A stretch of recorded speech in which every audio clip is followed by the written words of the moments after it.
Hai kaum munafikun, hai antek-antek asing, Prabowo Gibran bersama rakyat Indonesia. We made a deal with Indonesia. I spoke to their really great president, very popular, very strong, smart, and we made the deal. We have full access to Indonesia, everything. As you know, Indonesia is very strong on copper, but we have full access to everything. We will pay no tariffs. So they are giving us access into Indonesia, which we never had. That's probably the biggest part of the deal. And the other part is they are going to pay 19%, and we are going to pay nothing. I think it's a good deal for both parties.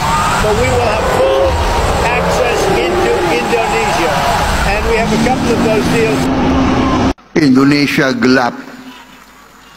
Indonesia gelap. Indonesia gelap. Indonesia gelap.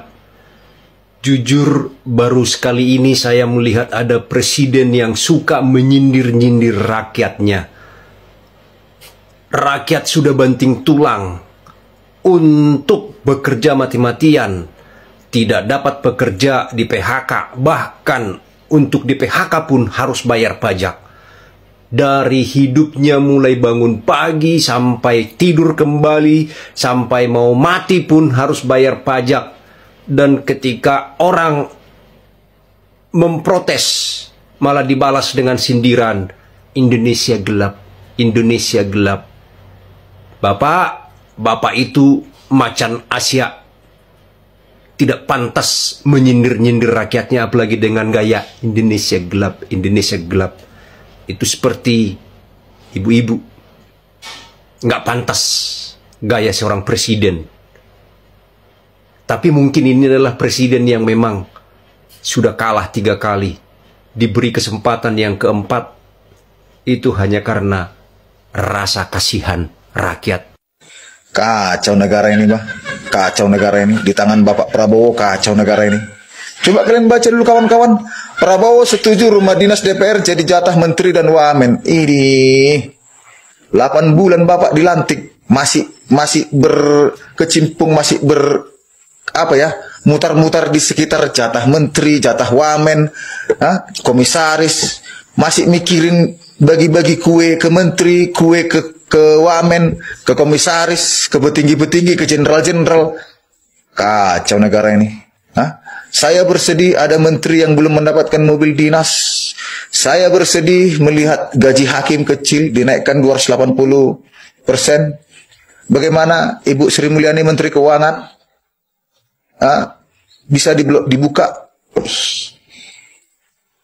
saat ribuan masyarakat menangis kesusahan karena digusur dari tanahnya. Bapak bagi-bagi kue ke menteri. Saat jutaan orang menganggur, Bapak memberikan rangkap jabatan kepada wamen. Kupikir Bapak ini menjadi tauladan, kupikir Bapak ini menjadi panutan, menjadi contoh yang baik. Malah Bapak yang membuat kacau sistem di negara ini. Saat ribuan orang menangis di TNTN, saat ribuan orang... Sepertinya kinerja Pak Prabowo sudah mulai terlihat tidak becus memimpin negeri ini. Dan sepertinya Pak Prabowo memang layak dijuluki sebagai presiden omon-omon, karena hanya bisa garang di podium, dan kenyataannya apa yang terjadi hari ini di negeri ini, kebobrokan demi kebobrokan di hampir setiap lini, baik itu hukum dan juga kebijakan-kebijakan pemerintah, apalagi yang terjadi baru-baru ini mengenai persoalan data pribadi rakyat Indonesia digadaikan ke Amerika. Ini sangat miris. Dan sepertinya bukan hanya Gibran yang akan dimaksudkan, tapi Pak Prabowo juga sudah saatnya dimaksudkan, dan sebelum negeri ini semakin parah hancurnya. Nah, hal ini tentu membuat para netizen tak pernah berhenti untuk bersuara dan memberikan kritikan-kritikan yang sangat menohok untuk Pak Prabowo. Seperti yang akan saya tampilkan berikutnya, saya kira cukup cerdas apa yang menjadi komentar ibu-ibu ini mengenai persoalan Prabowo menggadaikan rakyatnya ke Amerika. Untuk itu, tanpa berlama-lama langsung saja kita lanjut videonya. Lagi banjir banget berita tentang pendataan kita rakyat ya, yang dijadikan gadian oleh Prabowo Subianto terhadap ya kepada Donald Trump ya ke Amerika.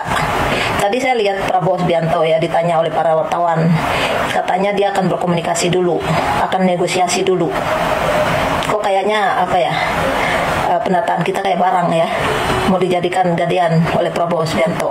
Saking tidak kemampuannya Prabowo menjadi presiden ya, kasihan banget kan.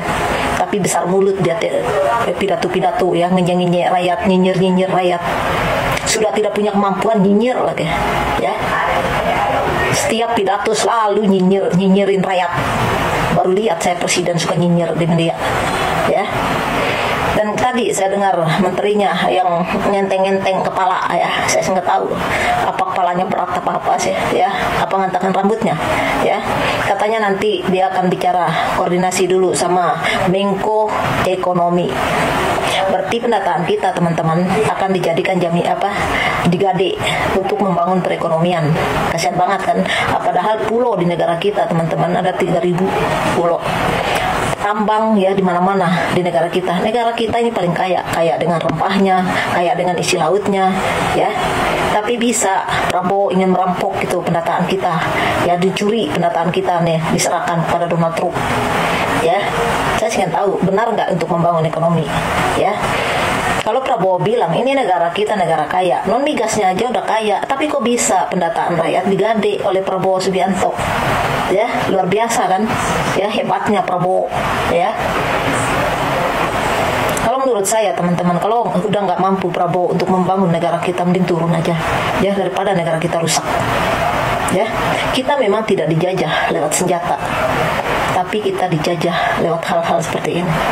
Ya, saya belum pernah dengar ada suatu negara ya yang mengambil data rakyatnya dan digade untuk membangun ekonomi. Mana negara paling miskin ya di dunia ini? Kalian pernah dengar nggak mereka menggade data rakyatnya? Kan tidak ada, cuma ada di Indonesia sini. Coba kita lihat, saat ditanya oleh wartawan Prabowo, apa berani? Mampu dia menjawab? Tidak, ya. Ini penipuan ya dari pemerintah terhadap kita rakyat, ya. Tapi kita tidak mendengar wakil rakyat kita DPR ini ya bersuara tentang kita rakyat. Masalah penggadean, masalah pendataan itu juga rahasia negara. Kemarin saat ditanya sama Pak Anies, katanya apa Anda cinta sama negara, ya. Ini rahasia negara. Nah, data kami rakyat juga rahasia negara, Prabowo Subianto. Apa data kami bukan termaksud rahasia negara? Nah, sekarang dibeber-beberkan oleh Prabowo Subianto, malah ingin diserahkan, digade oleh Prabowo Subianto ke tangan Amerika untuk menjamin perekonomian. Kan kita udah bilang Prabowo Subianto, untuk membangun ekonomi ini, kamu bangun akarnya yaitu hukum. Nah, kalau hukum tidak mampu kamu jaga, mau kerja sama siapapun, tetap ekonomi ini tidak bisa naik. Karena apa? Tombak demokrasi, tombak ekonomi adalah hukum. Coba belajar sedikit dari Cina. Cina kalau tidak menjaga hukumnya, mana mungkin mereka mampu membangun ekonomi. Begitu juga dengan Korea, ya. Korea kalau tidak menerapkan hukum dengan baik, tentu perekonomian mereka tidak akan bangun. Nah, ekonomi kita bagaimana akan bangun sedangkan hukum kalian permainkan? Masalah hukum, hanya lawan politiknya tok diserang dengan hukum. Sementara orang yang di kubu Prabowo ini dilindungi. Ya, moral negara kita rusak kalau seperti itu. Di sini kita tidak ada masalah pribadi Prabowo, ini masalah negara. Ya. Ini masalah bangsa kita.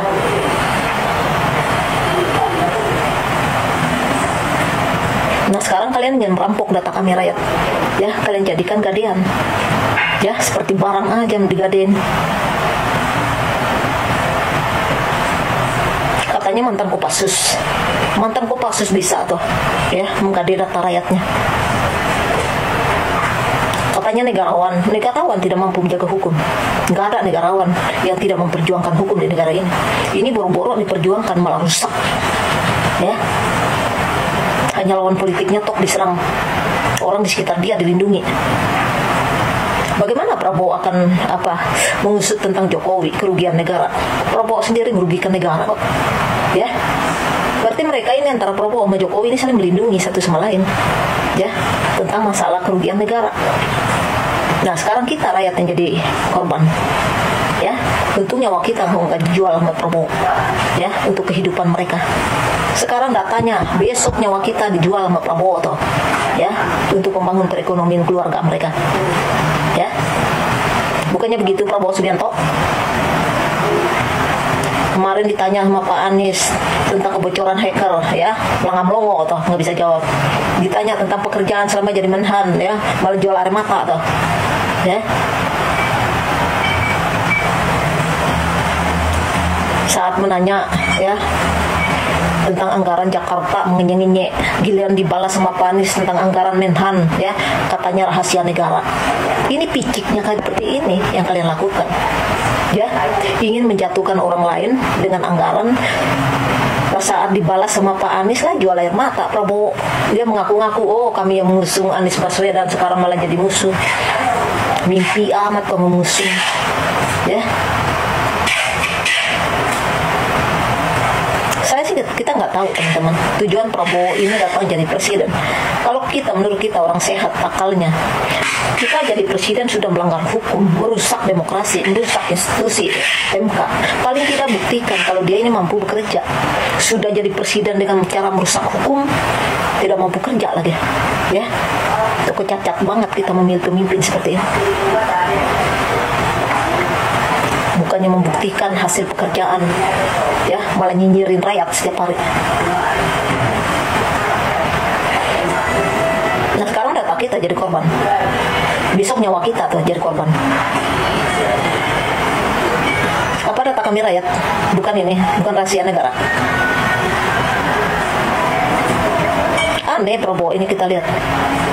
Makanya saya bilang Prabowo Subianto jangan terlalu banyak pidato, ya, apalagi pidato nyinyirin rakyat, ya. Kami yang gaji, kamu yang nyinyirin kami. Itu semua fasilitas yang kamu pakai di istana kami rakyat yang siapin, ya. Jadi ada tahu diri lah sedikit, ya. Jangan setiap hari nyinyirin kami rakyat. Tidak mampu bekerja, nengek lagi, ya. Makanya saya bilang teman-teman, ya, Prabowo ini tukang nyinyir, cuma nyindir, ya. Udah jadi presiden tetap aja nyinyir. Tuh lihat cara bersalaman sama Prabowo, sama Jokowi, luar biasa kan, ya, membungkuk badannya sampai kepalanya dibungkukin, ya. Tapi sama presiden-presiden yang lain, mantan presiden lain tidak seperti itu, ya. Kan gila juga orang seperti ini. Kalau dibilang presiden ini Prabowo menghormati, ya harus menghormati presiden-presiden yang lain. Sama SBY 3 aja tuh Salaman. SBY juga 10 tahun udah jadi presiden. Sama Megawati biasa aja tuh, ya. Coba kalau di depan Jokowi gitu, nah ini udah kayak majikan sama atasan. Rugi kita punya pemimpin